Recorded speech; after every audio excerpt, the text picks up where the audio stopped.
90% of the people that come here to this channel to view what I have to say are seeing exactly what's taking place in the world today. The corruption, the fight for domination of resources with which to exploit, to enrich themselves. Essentially, the billionaires using the notion of government and their forces to obtain countries, resources which are going to enrich them and exploit the people. Now, the 10% will be supportive of that and want to oppose me. They'll want to project that the things that I'm saying are wrong because they've got an agenda, whether they're serving that corruption, whether they're just little children who've got a fanatical fanboy hood of the favourite driver, so they like to discredit the truth that is being spoken. But many of you are seeing it. Many of you are seeing what is absolutely ridiculous taking place in this world today. Donald Trump behaving like a gangster, and the others don't even know what to do because ultimately they're all representing different interests, and nobody's really representing the interests of the population, the 90% of people that live in this world and just want to get on with life and be able to live a decent life according to rules, according to regulations. But no, what happens is greed and evil takes over, ignores the rules, ignores the regulations, and is allowed to get away with it. You know, we're led to believe that life is one of these things where you can progress through life and have the chance of growing, developing, and achieving success, whatever that looks like. But what it really is essentially it's like the game of Monopoly, right? Where to succeed, you've got to accrue things, wealth, status.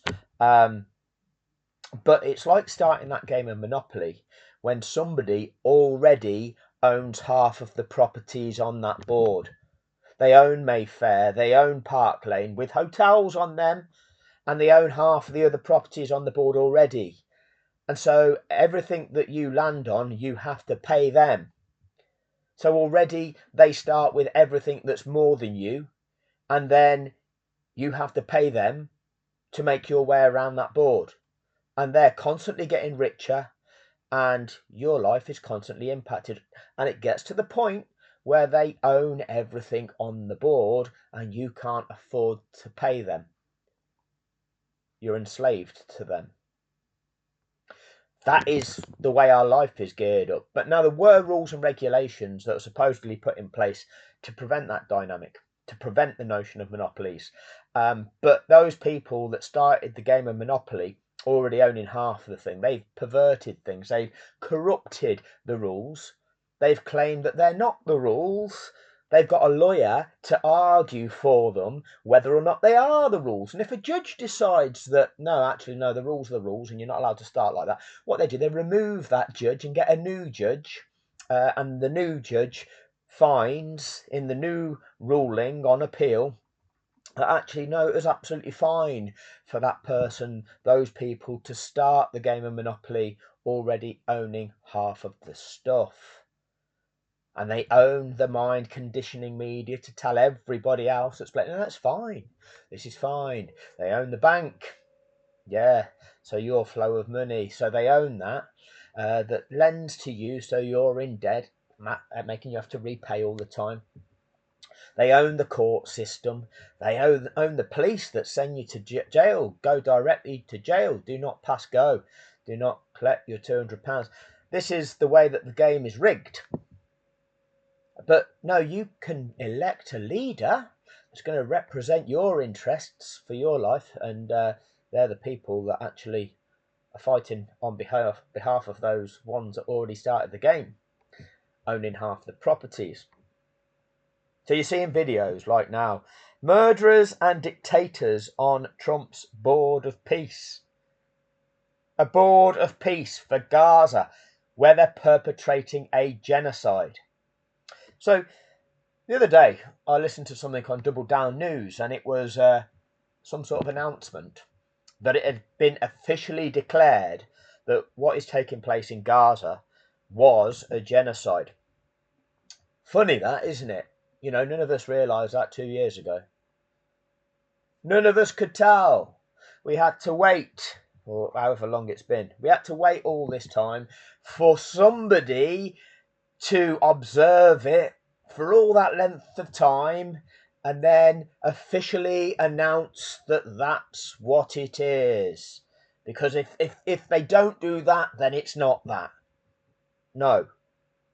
And then the people perpetrating that, Netanyahu, the person that is perpetrating that, is the person who then gets invited onto a board of peace. What the actual fuck? And like James O'Brien here on LBC, that video, it looks like the bar in Star Wars. Yeah, murderers, dictators, crooks on a so-called board of peace. The gangsters have got control of the world. The gangsters have got control of all of the systems of the world. They've got control of the media. So the version of events that you get fed on media is their version. What they want you to believe it to be. We have social media, but they even control that. They're in charge of the algorithms. So when you get the likes of myself that is saying something, and there might be a few thousand people that get to hear it, that's all that's going to hear it. There's loads of people like me talking about things like this. Not so many of them talking about the Formula One corruption, because there's not many people that understood it the way that I did. But you see, this is the point. Back in 2021, that's what really struck me, in that in the aftermath of that event, not a single form of media on the mind conditioning machine could identify the true reality of the situation. And that is the thing that really woke me up. I knew that the world was corrupt. I knew that the decisions that governments were making didn't best remedy the problems that face countries. Okay, the things that can be addressed to remedy situations and build for a better future for a country. The solutions that governments were proposing and implementing did not best deal with those issues. I knew that. Okay, I knew it. So that I knew that the things that we were getting on the news weren't right. I realised there must be some sort of agenda behind this, but I didn't know enough, and I wasn't aware of all the things that go on behind the scenes to be able to start talking about it or protesting about it. But what I did know is that the policies that were being brought into place weren't effective. They weren't dealing with the problems. It was mismanagement. Anyway, I kind of detached. I realised that, felt I was powerless to do anything about it, so I just carried on with my life on a different path to how a lot of people do things. But anyway, that's irrelevant, really. Abu Dhabi 2021, I watched a sporting event on the television with other people, and I saw the same injustice that everybody else saw. I saw the breaking of the rules. Now, I knew what the rules were. Like many people, you know what the safety car rules are. You know that the way it works out is once it's safe to do so, the lapped cars get released, and you also know that the safety car returns to the pits at the end of the following lap. What we got was the lies of, oh, will they even do this? And if they do it, how long will they wait before we get the race underway again? And I knew that that wasn't even possible. But nobody really flagged that up. Okay, nobody flagged up that that's what they were saying. And then, when they did start the race, illegally, having half-arsed all of that, it was all about excitement. It was all about, wow, what an amazing spectacle. And in the aftermath, not a single person could talk about it properly. Not a single person could identify the true dynamics of it. And I thought, well, what's going on here then?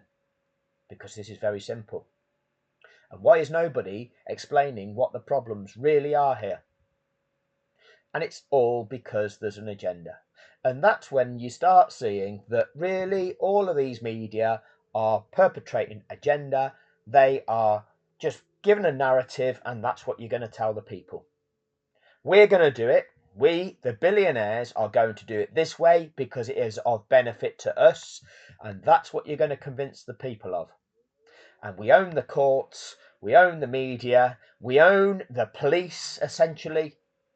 Hence why the UK Serious Fraud Office hasn't investigated a global fraud, because they get directed by government, and government is directed by billionaires to serve the interest of the billionaires, and that's how it worked. And the billionaires own the media, so the narrative that they want to feed the population is the agenda of the billionaires, because they own the mind conditioning machine. Who's going to convince you? So let's just go through a few things, because again, all of this is the proof of what actually happened. And again, 90% of you'll view this and you'll see it as the categoric proof of what actually took place. And what we'll get is, in the comment section, we'll get 10% of people that will deny the truth which is presented here. They'll try to present that all I'm doing is presenting lies and hatred, because their agenda is to try to get people to not believe me so that they don't believe the information. That is their level. That is a display of hate. That's evil. That's what they are. Anyway, let's just go through this. We had, in the aftermath, we did the first Martin Brundle interview the following day, so the 13th of December, the day after the fraud, Martin was put in front of us. We also had, when it was going around on social media, the radio messages between Red Bull and Michael Massey, with Jonathan Wheatley informing the race director, well, you don't need to let those cars go right around the track, and then we have a motor race on our hands. Right, that one. So they had to produce a broadcast to try to quash that. And this is, again, the role of the media. When there is a threat to them, they try to produce something to counter that threat. Okay, now we'll give them this version of events, and that will then dissipate the unrest. That's what they do. It is their control of the mind conditioning machine to manufacture our consent. That is what they do. So let's have a listen to Martin Brundle. Like I say, these days we witness an atrocity. We witnessed a genocide in Gaza. People have been calling out a genocide in Gaza from day one. From day one, when the Israelis just went in there and started carpet bombing innocent civilians in retaliation for an attack by what they label a terrorist organisation. What they label as being a terrorist organisation in Hamas. In retaliation to an attack by a terrorist organisation, the Israeli state went in and started carpet bombing civilians. That is a war crime. That is a genocide. People identified that from day one. It takes, what, a year, 2 years later for them to formally identify, oh, actually, this is a genocide. Nobody could call it out. Why is that? Whose agenda are they serving? And this is what they did in Formula One. Oh, we now know. Right, okay, I can't find the interview. The one exists. It might be this one on the day after, where Brundle actually says, we now know that the safety car should have returned to the pit at the end of the following lap.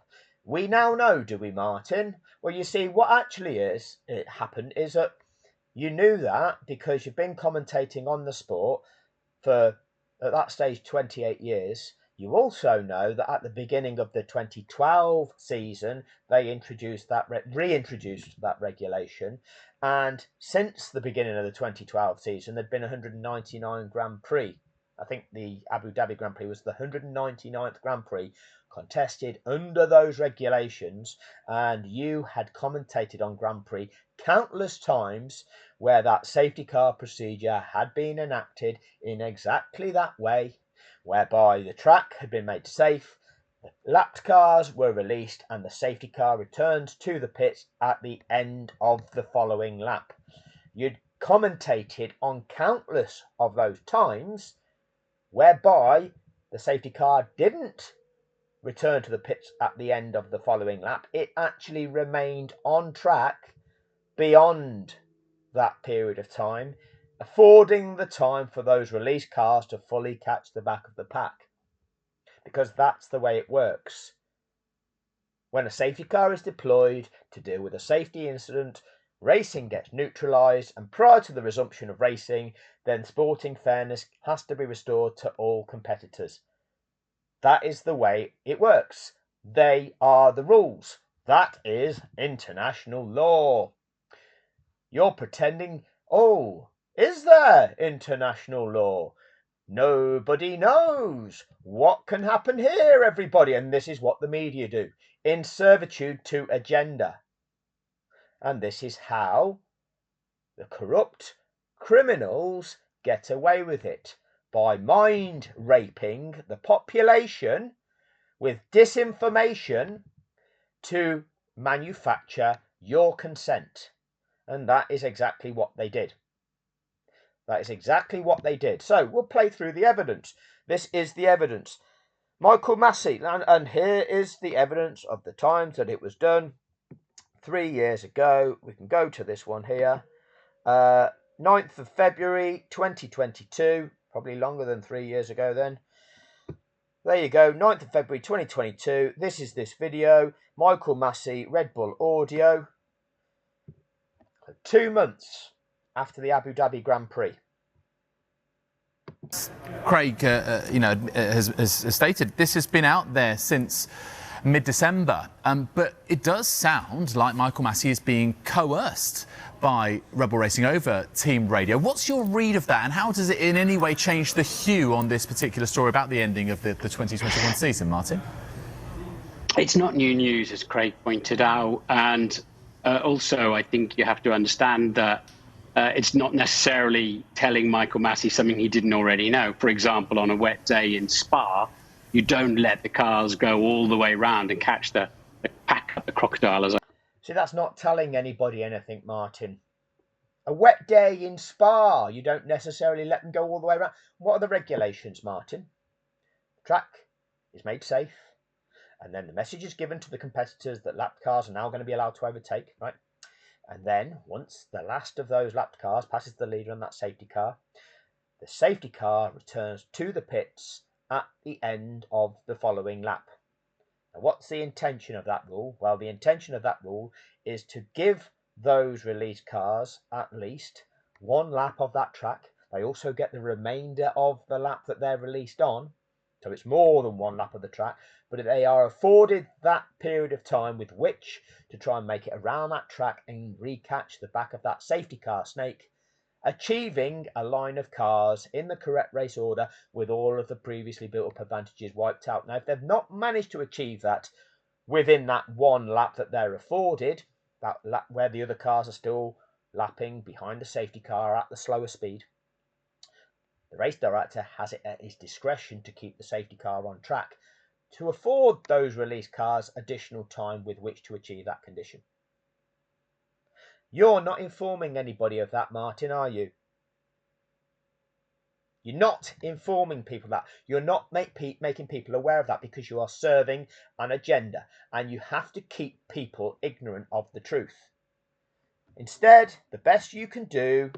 And also, I think you have to understand that it's not necessarily telling Michael Massey something he didn't already know. For example, on a wet day in Spa, you don't let the cars go all the way round and catch the pack up the crocodile, as I call it in commentary. And it's something I would have said on the day, I'm pretty sure. Yeah, you didn't say Spa on the day, but you just used the example of a wet day, which is all gaslighting as well. You still cannot explain to the people the fundamental principles of the rules of the sport and their purpose.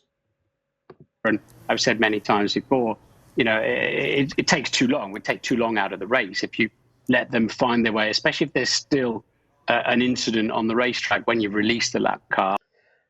Especially if there's an incident on the racetrack when you release them. No, you're not allowed to do that, Martin. The clerk of the course is in charge of the clear-up operation, and therefore you don't hand back to race control to begin that procedure until he's declared the track safe. So again, you are gaslighting. You are trying to disorientate people with your disinformation. This is what the media do. They do not educate people with the true dynamics of the situation and spell out the simplicity of it. They try to confuse you. They try and keep you ignorant. They then propose things to divide people for argument. It is their tactic. It is divide and conquer for their agenda. And this is somebody who takes money in servitude to that corruption. And Monaco, they might catch the back of the pack or whatever. So let's not assume it's giving Massey information he didn't already know in terms of what he could and couldn't do with the lap pack. Of course, it's really uncomfortable. A lot of people are unhappy, and Hamilton fans, Mercedes fans, and you don't even have to be a Lewis Hamilton fan. Divide and conquer. Oh, them people over there, they'll think this. If you like reds, you'll think that. If you like blues, you'll think the other. No, it's not about one side or another. It's looking at the overall picture. What's going on? What's allowed to go on? Oh, that didn't happen. The rules were broken. That's not right. Both sides need to understand what the rules are and whether the rules have been broken. Doesn't matter what your desires are. What matters are what's allowed to happen and what's not. To think that forever he should be an 8-time world champion, because for me the really crucial regulation that wasn't carried. For me. Why are you saying for me, Martin? It's not about for you. But again, this is again a technique they use, presenting it as if it's just an opinion. It's not an opinion. It is a fact. Now is the safety car should have come in at the end of the following lap. But we also know. So if the safety car comes in at the end of the following lap, that means it's a safety car finish. There can be no change of position. Lewis Hamilton wins the race, and therefore he's a record-breaking 8-time world champion. But what do we also know, Martin? There are unwritten rules and meetings. We know that there are unwritten rules. There is no such thing as an unwritten rule. Oh, we also know that there's unwritten laws. What are they? Who do they apply to then? Does that mean some people get treated differently to others? That's called corruption. Who's upholding that? And meetings, Martin? What meetings?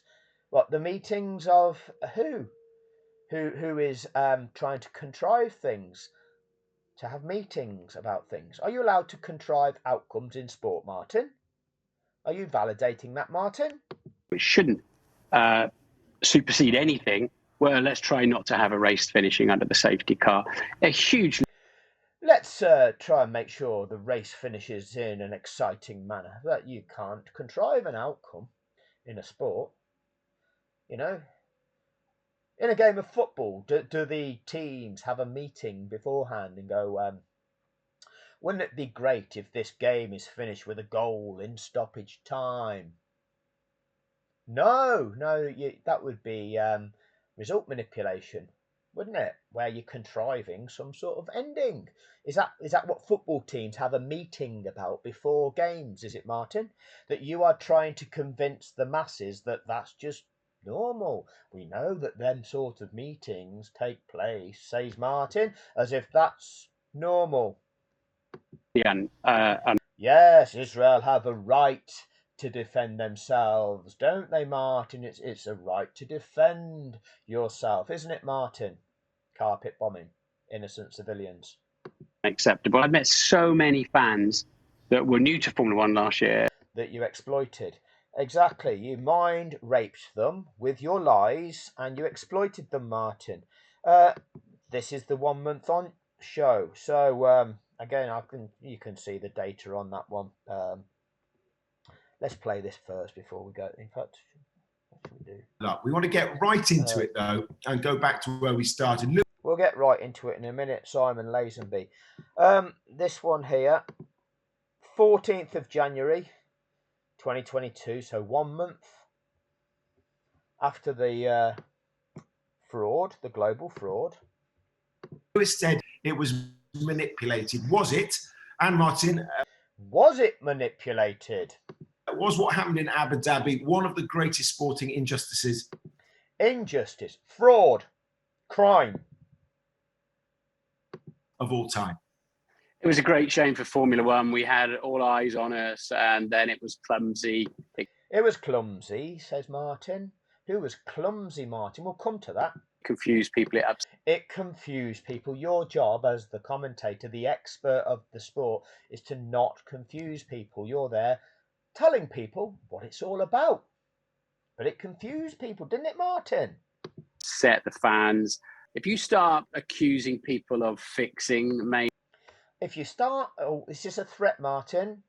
At big events or manipulating, you need to have some very good evidence and or some good lawyers around.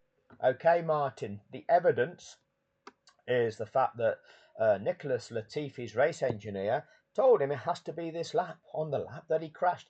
That's coincidental. The way that Nicholas Latifi actually took the corner was in a lower gear than he normally would, and he floored the throttle with a bit of steering angle on, which would make the back end of your car kick out. And if you wanted to crash the way he did, that's the way you'd do it. Strange that.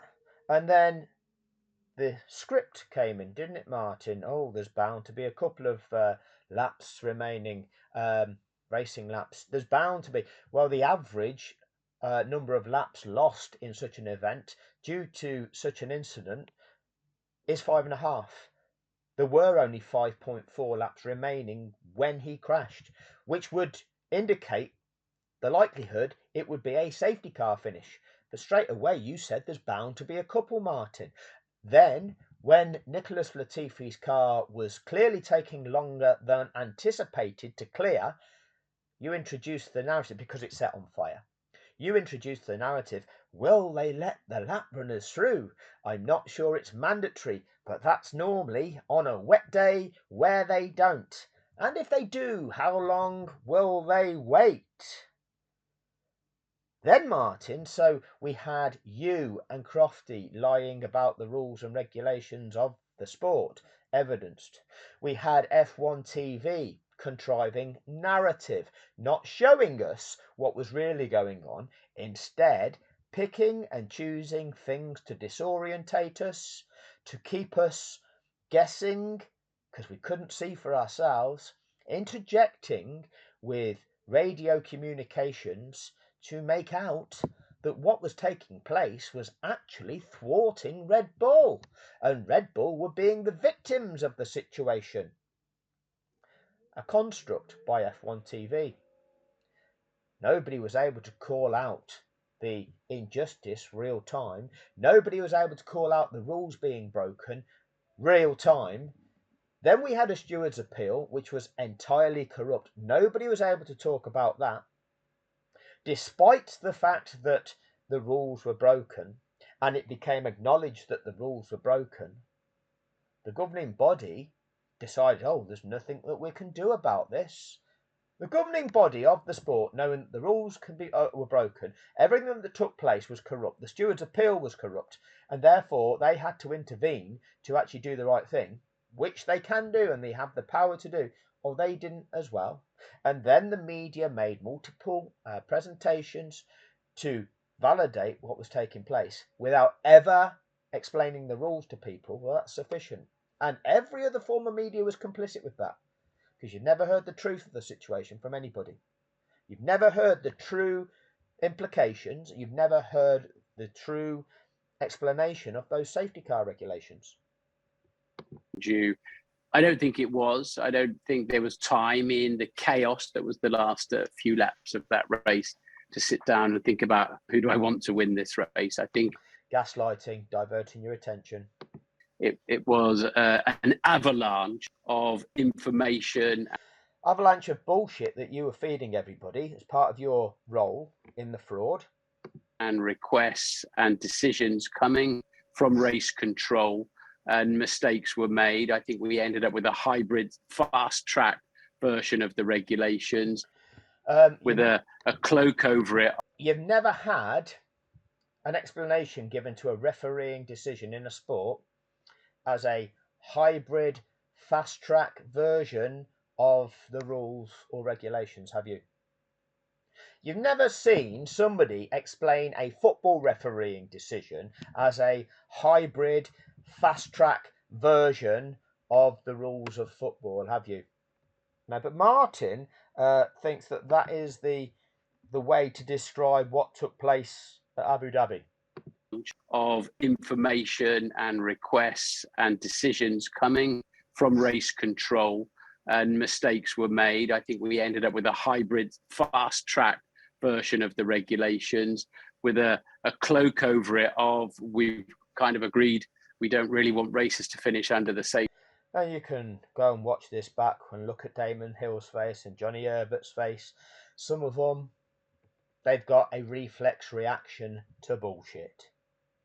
Safety car or the red flag. And of course, that's wrong, and mistakes were made on the evening. How you then unravel that, because Red Bull didn't do anything wrong, nor did Ferrari in third. How do you unravel that? Ferrari didn't do anything wrong in third place. Look at that. Obfuscation. Nothing to do with it, is it? It's a safety car finish. Where did Ferrari finish in that safety car finish? Oh, they finish third. Yeah. How do you unravel that? Well, where did they finish? In that illegal last lap? Third. Where would they finish when you unravel that? Oh, third. Yeah, but Ferrari didn't do anything wrong. Thanks for that, Martin. Look at what they try to do. Introduce things which are irrelevant for people to think, oh, well, yeah, what's that all about? Place with Carlos Sainz, for example. That's the problem. But That's not the problem, Martin. Now, this isn't incompetence. This is corruption. If it's incompetence, then this person isn't fit to do that job. That person was deemed fit to do that job. Deemed fit to do that job for that period of time. And still is. The job, though, is the mind conditioning of the children, sadly. do not believe, knowing the people, that there was malice involved from race control. Okay. Just like Donald Trump, believing, knowing the people, knowing that the people, Donald Trump, making this Gaza peace board, knows them. He thinks that they're entirely the correct people in, Netanyahu and Putin and all the other gangsters that are entirely the correct people to be on the Gaza peace board, or be part of the Fred West's women's refuge, because they're just exactly the right people. And we'll invite Peter Sutcliffe to oversee the operation, shall we? Yeah. Now let's just see what really happened. So there are your lies presented by the media to condition the masses. And what really happened, and again, this is the evidence of what really happened. And this is the evidence of what Martin Brundle actually said. And what's key here, here we are, lap 53. And you can see on this bit of a bar at the bottom of the screen, not the solid red bar. Beneath that, you're seeing this is the position of these cars around the track. And you'll see there's here, where I'm waving my cursor, about where the end of the solid, just to the right of where I'm at now, just there, Mick Schumacher, Nicholas Latifi. The white dot of Schumacher, Latifi's blue dots under that. You'll see Schumacher's dot carries on moving. The blue dot of Latifi will become stationary. At that point in time, you'll see where Hamilton's dot is, and he is 6/10 along that bar, meaning he's got 0.4 of that lap remaining plus 5 more. 5.4 laps remain for Hamilton. and we'll listen to the commentary. The key things here are: this will be a safety car finish if you can't achieve the following. Because there are now cars that have been lapped, as it shows here on this data view screen, which they lie to us about when they say, you know what, even identifying the lapped cars isn't as easy as you think. It is easy because you've got Lando Norris. How we do it, we look at the data screen here, and it's got Norris, Alonso, Ocon, Ricciardo. See these cars here that are on there saying +1 lap? They've been lapped. You can also look at it this way. Hamilton here, the car behind Hamilton is an orange dot. That one is Norris, indicating the leader has passed and lapped up until Norris. It's not rocket science, is it? But the key thing is, this incident needs to be cleared, and those cars which have been lapped need to be released prior to the end of lap 56. The safety car will then, or can then, return to the pits at the end of the following lap.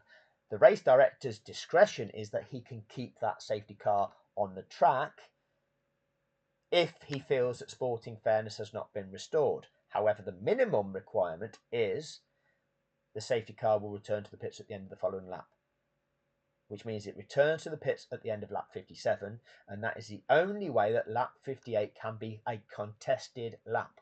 If you cannot release those lapped cars by the end of lap 56, it means that this event is a safety car finish.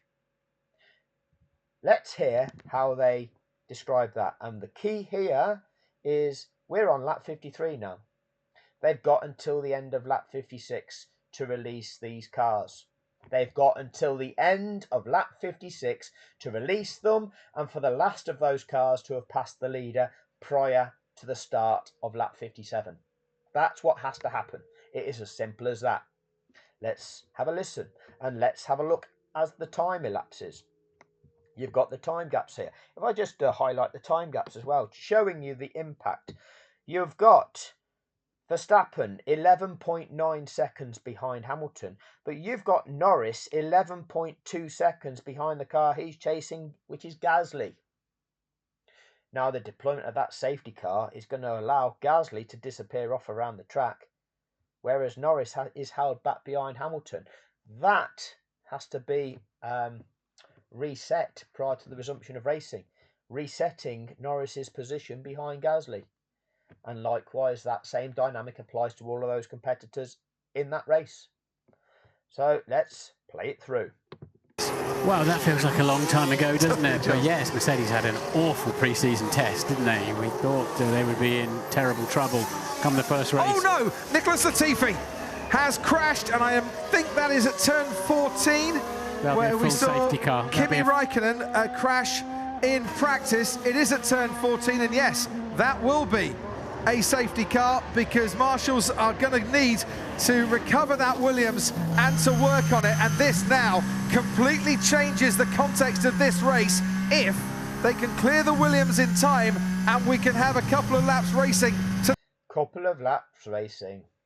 These are the guys, the experts that have commentated on every race since the beginning of the 2012 season, when these regulations have been what they are, and they know that on average it takes 5.5 laps. How many times have they given you the data that they know to be able to quote in commentary? But they're now telling you there'll be a couple of laps racing. The checkered flag. There's bound to be a couple, and of course that's where Max Verstappen's much fresher tyres will fire up. Max hasn't changed his tyres yet. Look on this. They're still on hard tyres that have been on since about lap 35, 36. 16 lap old hard tyres, as opposed to 38 lap hard tyres. They're still both hard compound tyres.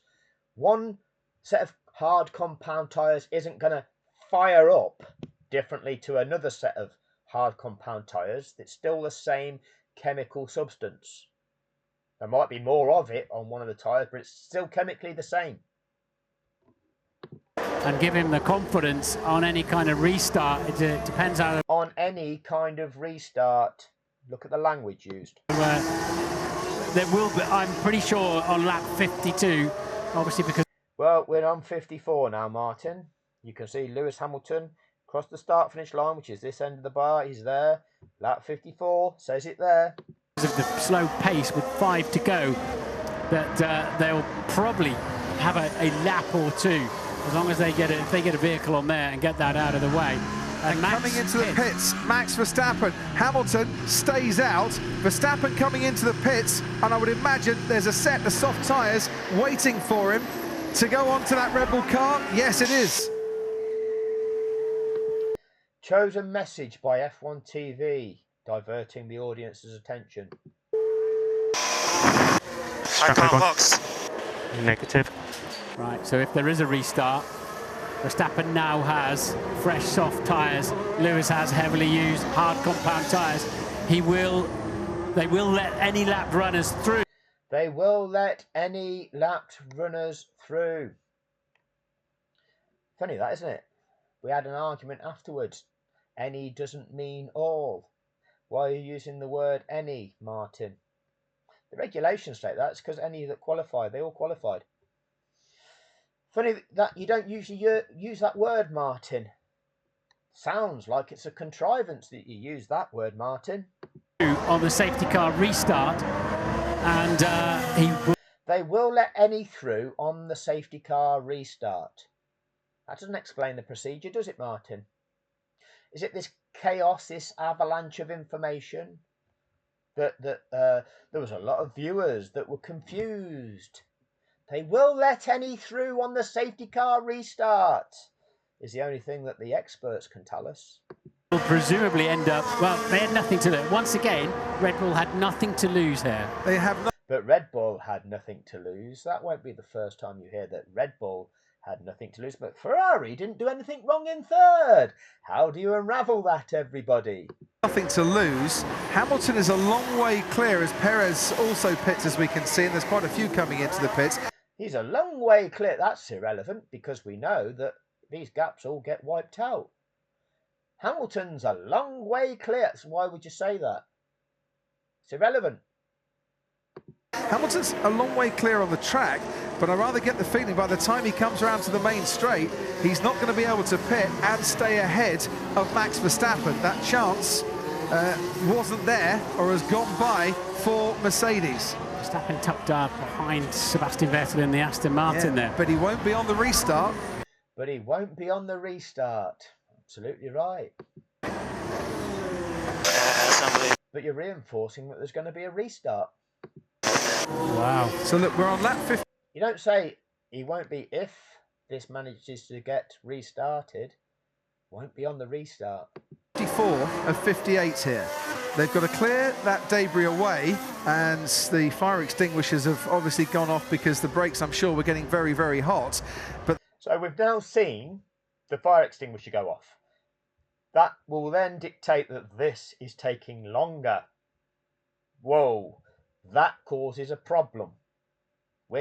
Are we gonna run out of time because of this is taking longer? They've also got to let the lapped cars unlap themselves. Just at the back of my mind, they've got to let them unlap themselves. Why is that then? Why is that? They don't tell you the impact it has on Norris relative to Gasly, because Gasly's allowed to disappear off. The others all get held back behind the safety car whilst this gets dealt with, and then prior to the resumption of racing, they have to restore sporting fairness to those cars that got held back. That's the purpose. They just say, oh, they've just got to let them unlap themselves. They don't tell you why. I wonder if we're going to get any racing laps in this race. Wait and see. This is what happened. Wait and see. To Nicholas Latifi. He was scrapping away with Mick Schumacher. That's not the corner he crashed on, is it? That was earlier on, I think, in the skirmish with Schumacher. They barged wheels, went off the track, would have picked up a bit of dust and debris on his tyres, and then the rear just lets go. Probably dirty tyres. We get the tyre narrative. It's the tyres, the dirty tyres, the old hard compound tyres, the fresh soft compound tyres. Oh, could Mercedes put him on the soft compound tyres? It's all about the tyres as to who wins the championship. Ignore the rules. Ignore the fact that you're not allowed to restart this race. It's the tyres, everybody. It's the tyre narrative. Line there. Will we get any more racing laps or not? What jeopardy at the end of this Grand Prix, the end of this World Championship. Will they get any more racing laps? We are now asking as they begin lap 55. We know that this procedure, this clear-up operation has got to be done. And this unlapping procedure has to be enacted. The start of it, the last of those lapped cars, has to be released before they complete lap 56. Will they manage it in time? Will there be any more racing laps? If there are, then Verstappen has got the tyres to really do something with them. Will they let the lap runners through? Now, because it's taking so long, what's he throwing in there? They've deployed the fire extinguisher. Yes, that's created a load of smoke. Are they going to get this cleared up in time? What are we getting Martin Brundle to tell the world? Will they let the lap runners through? You have to. Proposing that is completely irrelevant. It's not allowed to happen. You cannot resume the race with lapped cars in situ. Resuming the race with lapped cars in situ is resuming that race with Lando Norris in that stage eighth position, tucked up behind Lewis Hamilton, but now almost an entire lap ahead of him. But at the back of this line of cars is Pierre Gasly, or will be when this all settles itself through after the people have pitted during this period of time. So the guy that Lando Norris was previously challenging is now the best part of a lap ahead of him. You cannot resume a race like that. Martin Brundle is asking, will they resume the race like that? That's not allowed. But the expert of the sport, the presented expert of the sport, is saying to the world, will they resume the race like this? It's not allowed. It's confusing everybody. There's a lot of new fans to the sport who didn't know what was going on. Why is that? It's because the media were lying to them. The media were perpetrating the agenda of those who were going to make billions from doing something that was in breach of the law, in breach of the rules. Where's the consequence for that? Who is upholding those rules? Oh, it benefits the billionaire. There are no rules. The governing body has been bought. The governments have been bought. The law courts have been bought. The lawyers that argue for, are these the rules? No, maybe they're not the rules. The judge that decided that they are the rules, well, we've got rid of that judge. We've now got a new judge, and the new judge has said it's okay. That is the rules. That's what we are living in, everybody. Tyranny.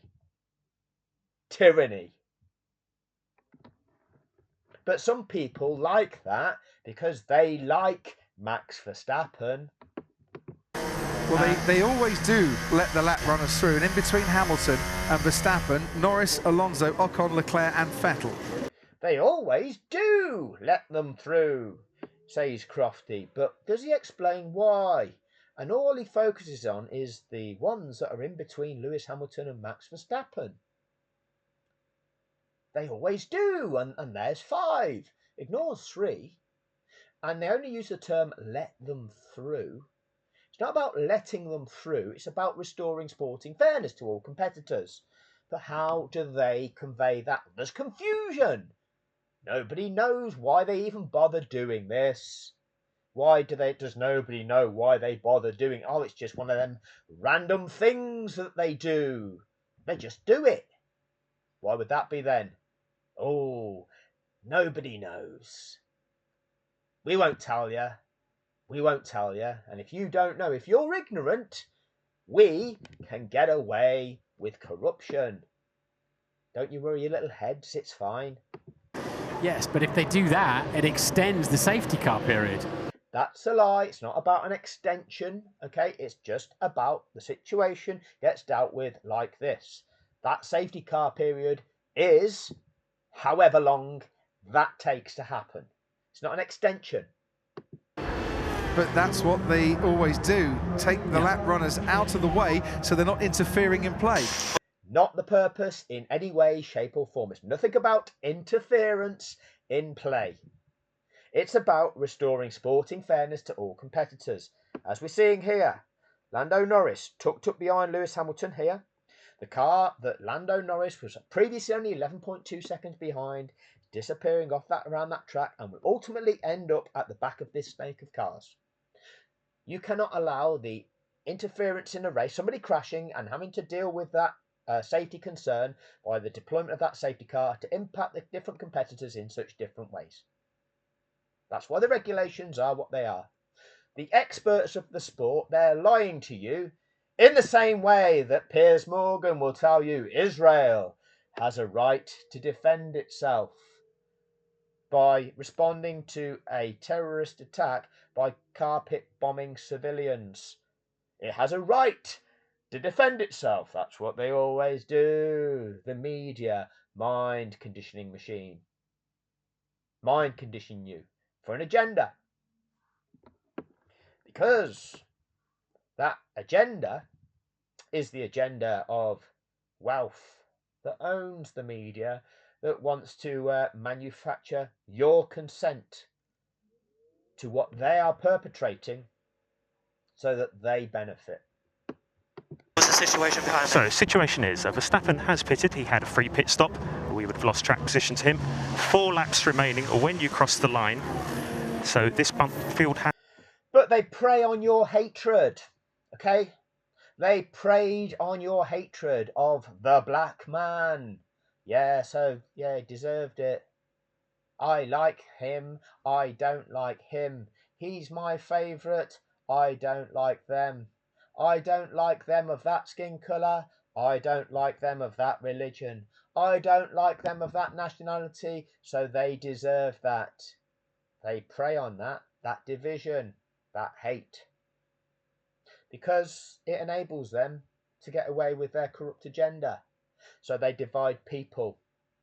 They don't educate people. No, they use you. They use you. They prey on your failures. That's the bunch, and then they have to send lap cars through, so it may not restart. Is he right behind me? He will be, once they've sorted out all the order. This is going to take a while to sort out. There might be one. With new tyres. Copy, Lewis. We would have lost track position if we had pitted. And this is a very scripted message from Mercedes. Yes, you could easily articulate it in a way which would make the population understand what was going on, but you don't. And that was the big key here. Mercedes, for the second time. The big key being tyres. No, the big key is, will this race resume in accordance with the rules and regulations of the sport? Is the time to do that, now that the car has caught fire? Keeping Lewis Hamilton out, whilst Max Verstappen pitted. Red Bull had nothing to lose. Hamilton... Red Bull.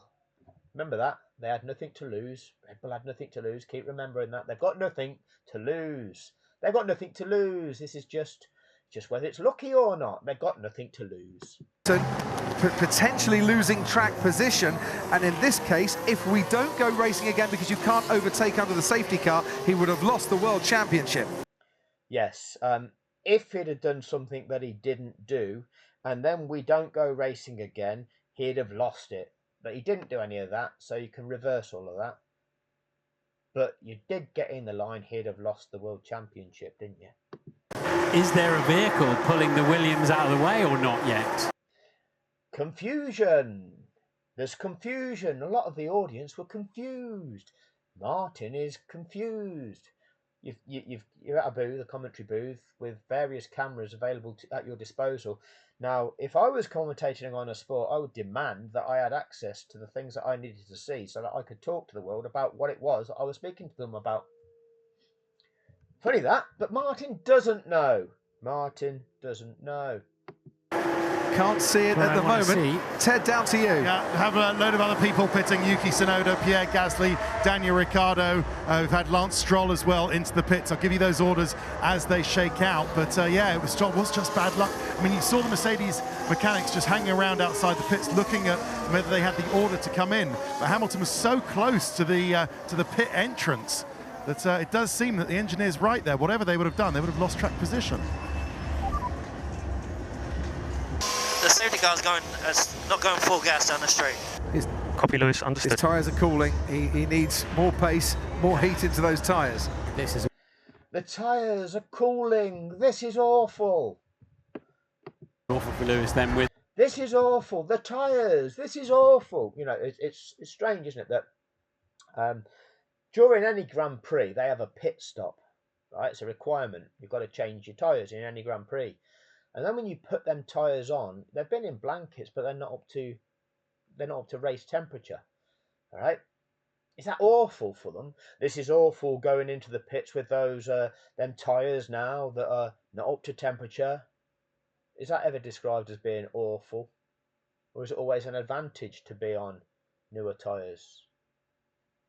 Them tyres are not that cold, are they? They're still maintaining friction. You can get heat into the tyres by weaving around potentially and scrubbing them across the surface of the track to, you know, make that friction cause heat. It's not that awful, is it? Those hard compound, heavily used tyres. So there's the shot then that caused the safety. It has to be a safety. You know, the narrative, the disorientation, what you are being shown by F1 TV, which I can't show you because it gets blocked on copyright. They don't show you the clear up operation. No, they disorientate you by cutting from this to that, and interjecting with messages. What's going on? What's going on? Could this happen? Could that happen? Oh, what's going to happen? Stay excited, children. Car there, and but will they let the lap runners through? I don't think they have to, Martin. Mandatory requirement. Expert of the sport says it's absolutely mandatory, but that's normally on a wet day that they don't. And if so, there's not been an example of there being a wet day and they haven't, Martin. So you've lied. Since the beginning of the 2012 season, when they reintroduced this unlapping procedure, because they must have realised that, oh, by not doing it, Lando Norris here, he was only 12 seconds behind Pierre, well, 11.2 seconds behind Pierre Gasly. Now where is he? He's 1 minute 19 seconds behind Gasly. We can't have that. We've got to reintroduce this unlapping procedure to restore sporting fairness. There's not been a single wet day since the beginning of the 2012 season where they haven't done it, Martin. So why are you lying, Martin? Or is this all part of the narrative? Are you trying to convince people, oh, maybe he's right?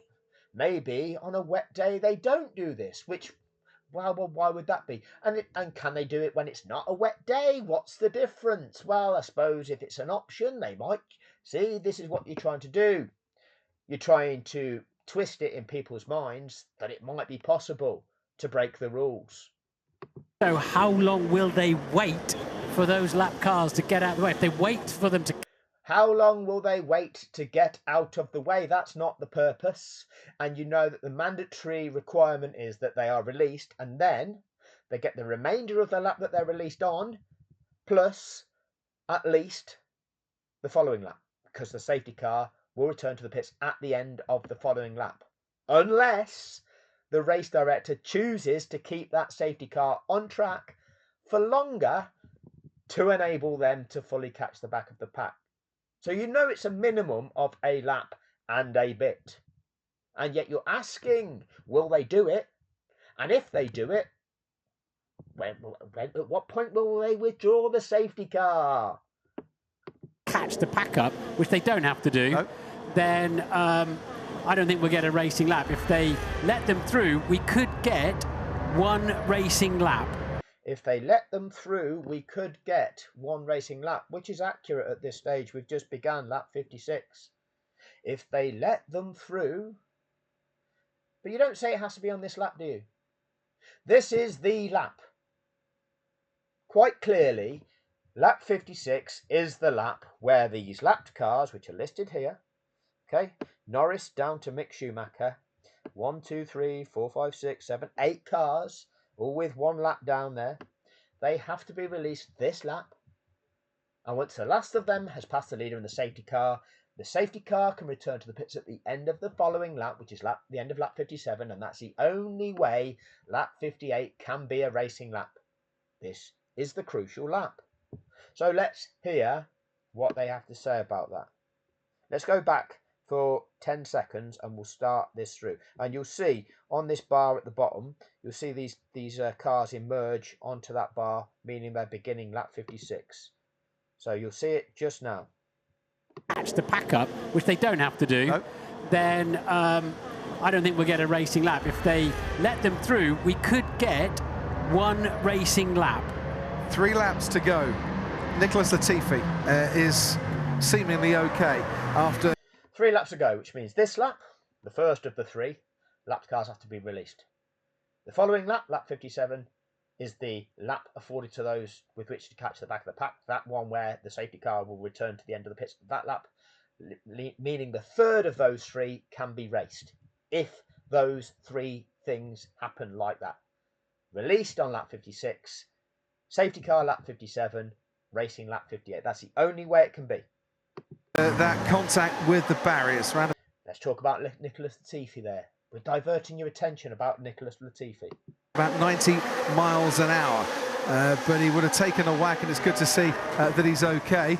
Sergio Perez coming into the pits. We're diverting your attention to something else. Perez retiring from 3rd position in that race, when Perez himself doesn't feel that there's a problem with the car. What that actually does is ensures categorically that Mercedes are the Constructors' champions. They went into that race with a 28-point lead. Now, by retiring one of those cars, the maximum number of points that Red Bull could obtain is 26. There is no way that Red Bull can overturn that deficit, even if both Mercedes cars now fail to finish.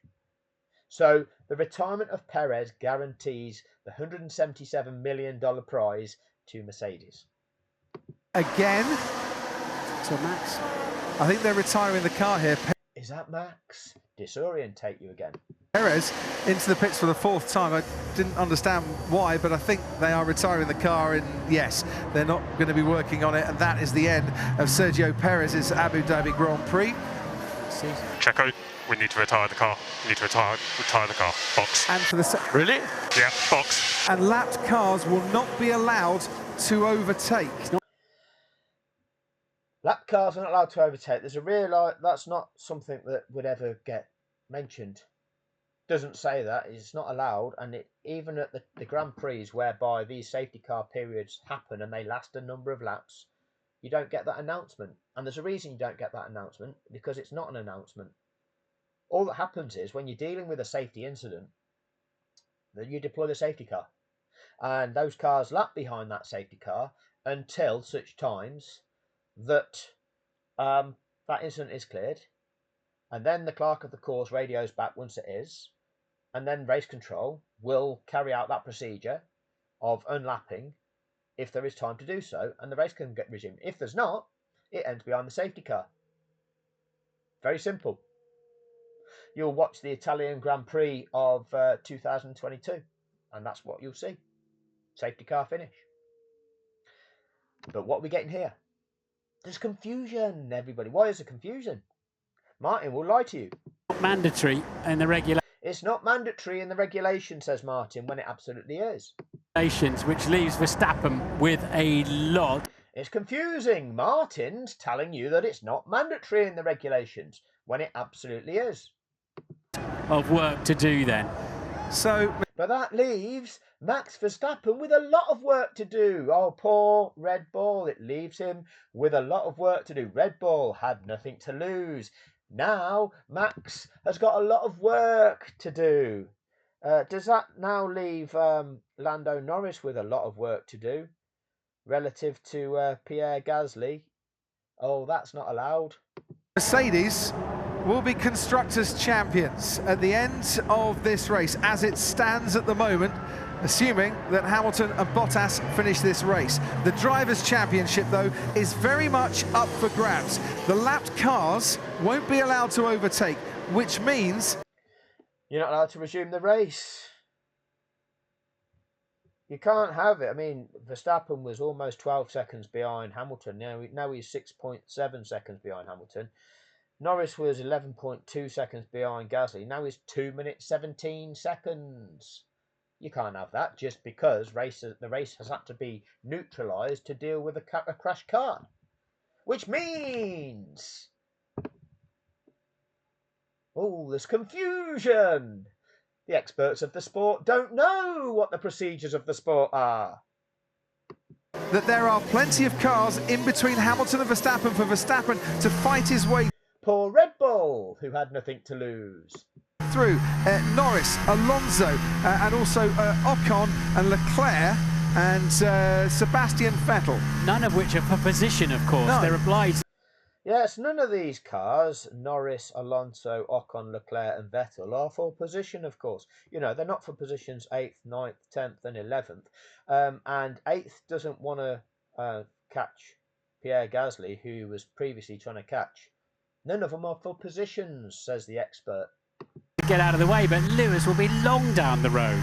That I suppose, is the compromise that race control have made. I suppose this is the compromise that the referee is making with regards to the rules. Where have you ever heard that in a sport before? That the rules, the umpires, the referees are making a compromise to facilitate a certain ending of a sport. Where have you heard that? No, the sport gets played in accordance with the rules of the sport. Yeah? No, the rules are this, and that's now how it's going to end, everybody. In which sport have you heard? I suppose that's the compromise that the referee is now making here. Is that what you're predicting? Is that what you're assuming is happening? Here by giving the best possible chance for racing to the finish rather than finishing behind the safety car. Who's he giving the best possible chance of racing to the finish? You can't resume a race like this. This is why we have the regulations. You've had to intervene in the race to deal with a safety incident. This is what we do. This is the procedure that needs to be completed prior to the resumption. If we can't get this done in time, then the race doesn't resume, and we call it a safety car finish. That's all there is to it. They've decided the lap cars will stay where they are. Cancel that. Lap cars will not be allowed to overtake. Oh, so who picks and chooses the messages which have previously taken place and then plays them to the world to direct your feelings and convey the message that Red Bull are once again being hard done by? That's F1 TV, creating narrative, real time. Yeah, of course. Typical decision. It's classic. I'm not surprised.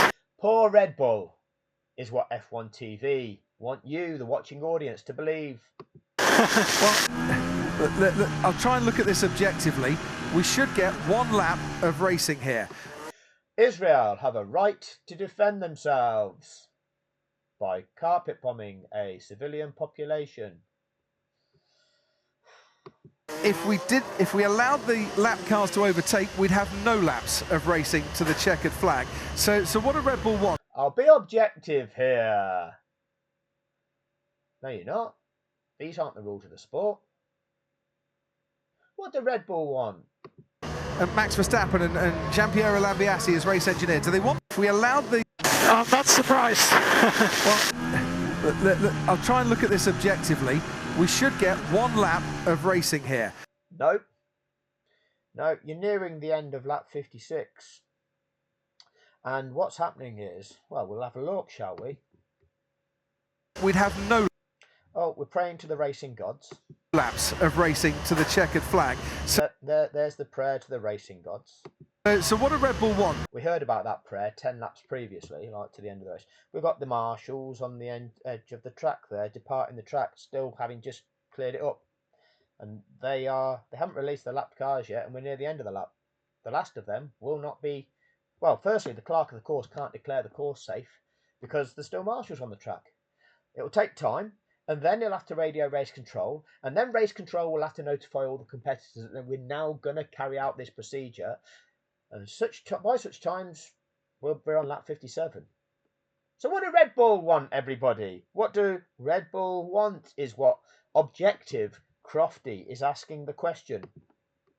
Of racing to the checkered flag. So what do Red Bull want? And Max Verstappen and Gianpiero Lambiase as race engineer, do they want the chance, or do they want to finish behind the safety car with no overtaking? Because I think that is the decision that has come from race control. Do Red Bull want the slight chance, or do they not want it at all? It's confusing, everybody. And personally, this is the decision that gives them the best chance if they want it.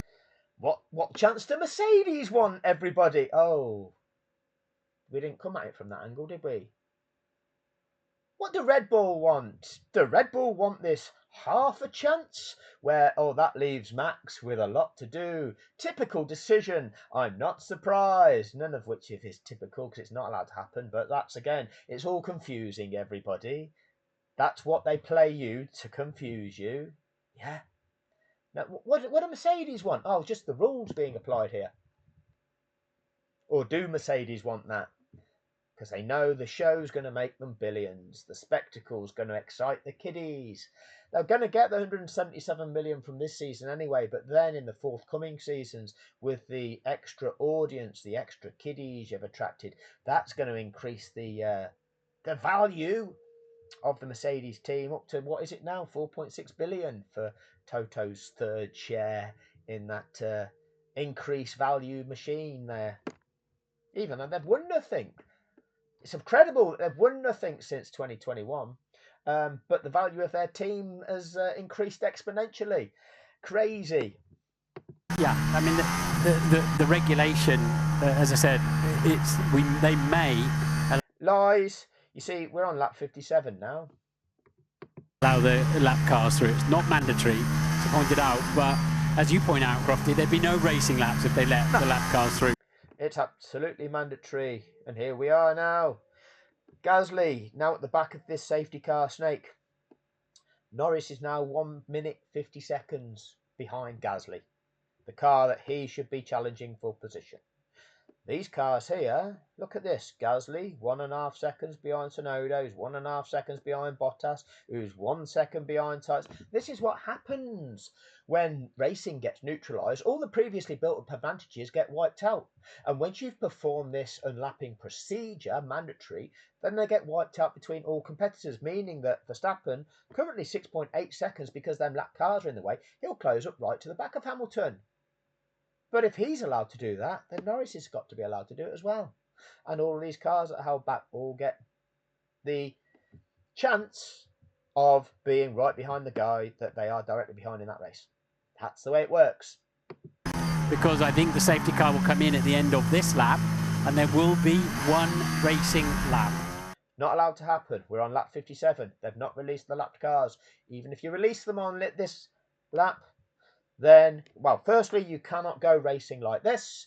Secondly, even if you release them on this lap, the safety car returns to the pits at the end of the following lap, meaning it's a safety car finish. There is going to be no changes of position. So providing Lewis Hamilton remains on that road and the car makes it to the finish behind that safety car, he's a winner of the race and the World Championship. Simple. They'll all get blue flags, I would imagine. Lies. Not allowed. They pretend it's confusing. The world's audience was confused. Well, who's confusing them? Who is confusing them? Oh, well, that's the mind rapists, Brundle and Crofty. Paid to lie to you so that the fraud can be perpetrated. Christian and Michael. Yes, go ahead, Christian. This is a message that F1 TV choose to play to the world to make you feel and think about something a certain way. We're on lap 57. Even if you release those lapped cars, the safety car returns to the pits at the end of the following lap. Safety car finish. F1 TV know that.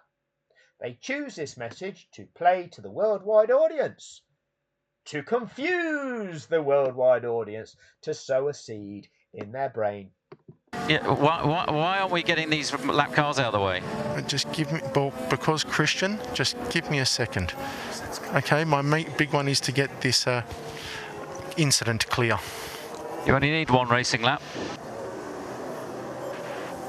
This is called a Grand Prix. These are the rules of a Grand Prix. It's not a shootout. This is just because it's the last race of the season.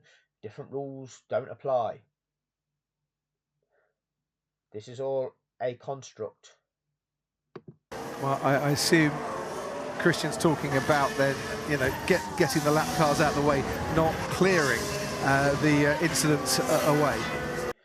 He assumes that Christian is talking about getting cars out of the way, but not worrying about clearing the incident up. You've had to deploy the safety car to deal with the incident. You don't go, oh, well, we haven't dealt with the incident, we just start racing again. I assume he's just talking about getting cars out of the way. He doesn't worry about that car that was crashed and needs all that sorting. No, Christian's not worried about that. It's confusing everybody, isn't it? Yeah, I mean, all of the cars in front of Max will get blue flags and are duty bound to get out of the way, but they're all in a reasonable fight themselves, aren't they? Well, so here we go. Normally. So here we go. What do you mean, here we go? You think that the safety car is coming in at the end of this lap and there will be one racing lap? Well, Verstappen's 7.9 seconds behind. Have you ever seen somebody catch another car by 7.9 seconds behind? They started the lap 7.9 seconds behind and they're going to win. Oh, they'll all get blue flags. This is going to be exciting, everybody. Not allowed to happen. You know, you'd see the race leader backing up the pack a little bit when the safety car goes. I would imagine on this occasion, if we do get a lap, Martin, Hamilton will want to be disappearing off into the distance as fast as he can. Yeah, I don't see any way Verstappen can do anything with that, but indeed. Have you heard from these commentators, Verstappen can do anything with that? I don't think Verstappen can do that. They'll get blue flags for Verstappen. Typical decision, I'm not surprised. Red Bull had nothing to lose. Red Bull had... Have you heard them once say, Lewis Hamilton is on course to be a record-breaking 8-time world champion? If things stay as they are and we don't get racing again, ladies and gentlemen, you are in the process of witnessing history. Lewis Hamilton will become a record-breaking 8-time world champion. Have you heard that once? And the answer is, no, you haven't. Because you're hearing a narrative. You're hearing a contrivance.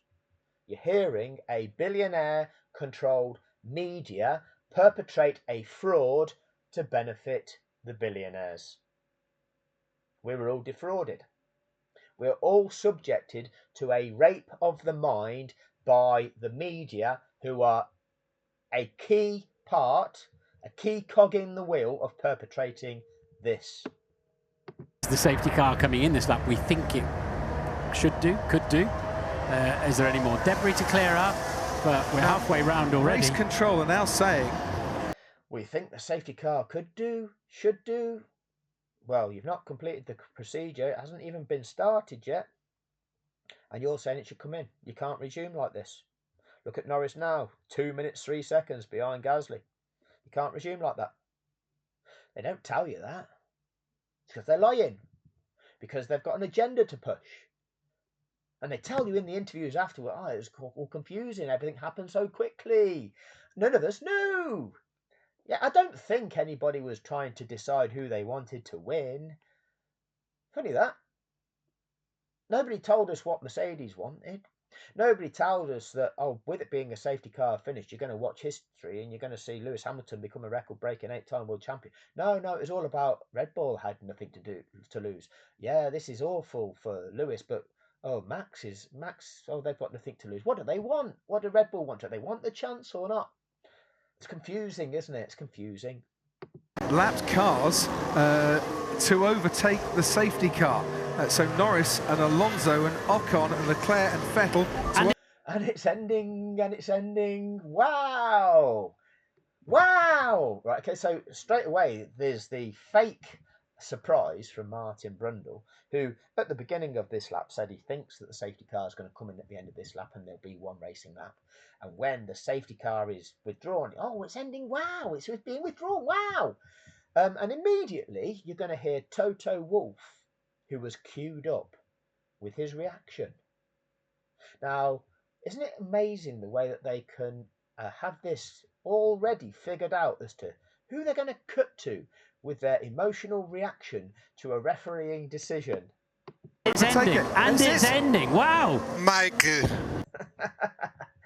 Brilliant. You couldn't make it up unless you made it up. So there's confusion, but there's confusion. There's confusion because you confused everybody with gaslighting. Safety car is coming in at the end of this lap, so those back markers allowed to overtake the safety car, and that has now left Lewis Hamilton and Max Verstappen. Michael, this isn't right. It has left Lewis Hamilton and Max Verstappen side by side. Hamilton will be ahead. Verstappen is absolutely desperate to get on with this on that soft compound tyre. We're going to have one lap of racing to decide the championship in 2021. And that's how you contrive an ending to a sport to excite the children. That's how they did it. That's how they did it. And so what that did, that categorically changed the result of the race, because had they have not have broken the rules to do so, the race would have categorically been a safety car finish and Lewis Hamilton would have been the first car. I mean, what was evident here is that Lewis Hamilton completed that 58-lap race distance without crashing, okay? And all he'd have had to do is complete that 58-lap distance at a slower speed, just lapping behind the safety car. And if he was able to do it by racing that illegal last lap, for anybody to suggest, oh, well, he wouldn't have done it by lapping behind the safety car, well, that's a lawyer's argument, isn't it? But we'd have to look on the balance of probability, and that would be 100% probable on the balance of probability that he would have completed that race distance, because you know what? He did! It's just the last of those laps was illegal. But to suggest that had he have done that behind the safety car, he wouldn't, well, only a lawyer would put that argument forward, because they were being paid handsomely by somebody trying to pervert the course of justice. But the lawyer won't be done for seeking to pervert the course of justice. No, the bar will justify the role of the lawyer in putting forward that argument, because that's their role. That's the industry. That's the industry where they extract millions of pounds out of unjust situations and manipulate outcomes. But don't you worry your little heads about that.